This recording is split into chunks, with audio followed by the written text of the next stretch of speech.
Morning बच्चों। तो 11th के बच्चे ध्यान से देखिए, मैंने आपका पहला चैप्टर कंप्लीट करा दिया बेटा। अब आपका जो सेकंड चैप्टर है उस सेकंड चैप्टर में जो भी आप 9th में पढ़ चुके हो, जो चैप्टर के बारे में जितने भी इलेक्ट्रॉन है, प्रोटॉन है, न्यूट्रॉन है, इनके सारे मॉडल्स, इनकी सारी डिस्कवरी, न्यूक्लियस का मॉडल, डिस्कवरी, थॉमसन ना, रदरफोर्ड, ये सारे मॉडल आप 9th में पढ़ चुके हो।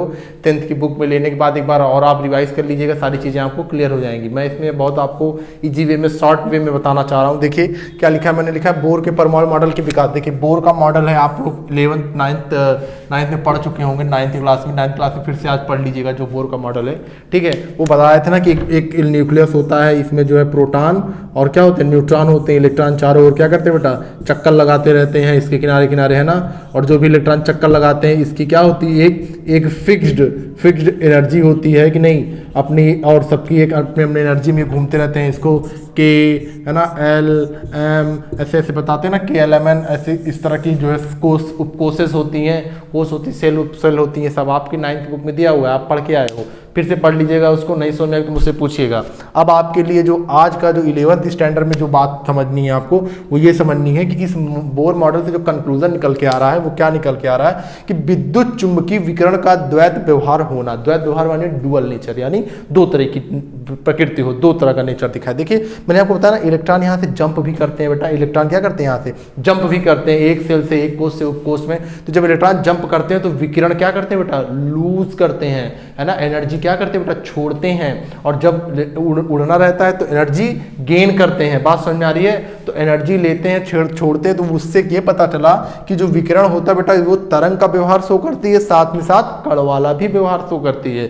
उसके बाद आखिर परमाणु स्पेक्ट्रम से संबंधित प्रयोगी परिणाम। इसमें जब रेज निकलती है तो इसमें बेटा एक स्पेक्ट्रम बन जाता है, वेव्स का एक स्पेक्ट्रम बन जाता है, जिसमें बैनी, हाँ पिनाला आपको याद होगा। ये तमाम जो ऐसे ऐसे खूब सारे स्पेक्ट्रम होते हैं, खूब छोटे बैंड निकलते हैं, खूब छोटे छोटे बैंड निकलते हैं। अलग अलग नैनोमीटर में उसकी वैल्यू होती है, अलग अलग वेवलेंथ पे लेके उसको हम एक स्लेट बनाए हुए, एक सीरीज बनाए हुए हैं, उस पर हम उसको क्या करते हैं बेटा, मेजर करते हैं, उसको देखते हैं। यही हमको बेसिकली स्पेक्ट्रम के रूप में पढ़ना है, पढ़ाया जाता है। बोर मॉडल जो कंक्लूजन निकल के आता है, ठीक है। अब मैं आपको अगले टॉपिक में विकिरण बताऊंगा, ठीक है। और ये स्पेक्ट्रम क्या है, परमाणु स्पेक्ट्रम क्या है, इसको और डीप में मैं आपको बताऊंगा।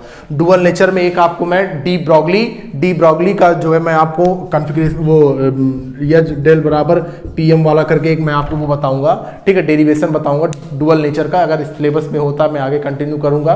और उसमें रदरफोर्ड के मॉडल और सारे मॉडल को भी मैं आपको एक्सप्लेन करता चलूंगा। तो इसमें आपको यही देखना था कि ये जो सेल्स होती हैं, इस सेल्स में इलेक्ट्रॉन क्या करते हैं, किनारे किनारे जंप करते हैं, घूमते रहते हैं अपनी फिक्स एनर्जी में। और एनर्जी ज्यादा होती है तो क्या करते हैं, एक सोर्स से दूसरे से तीसरे। तो जब ये जंप करते हैं तो उसी दौरान क्या करते हैं बेटा, विकिरण निकालने लगते हैं। उसी दौरान ये विकिरण क्या करते हैं, ये जो विकिरण शब्द आ रहा है, ये विकिरण शब्द जो दिख रहा है आप लोगों को, ये इसे इलेक्ट्रॉन जब यहाँ से यहाँ जंप करते हैं तो यहाँ से इलेक्ट्रॉन क्या करता है, अपना विकिरण उत्पन्न कराता है और लेता है। तब वहां से क्या करता है, अपने स्टेज पे आता है, अपनी फिक्स एनर्जी पे आता है। तो उसी पे बेटा ये जो तरंग बनाई जाती है, जो स्पेक्ट्रम ली जाती है, उस पर कलरफुल स्पेक्ट्रम आते हैं। इसी के बारे में आपको डीप में पढ़ना है, ठीक है। तो ये दोनों पॉइंट आप बुक से नोट कर लीजिएगा और 9th की बुक से एक बार फिर से बोर मॉडल पढ़ लीजिएगा, ठीक है बेटा। Thank you.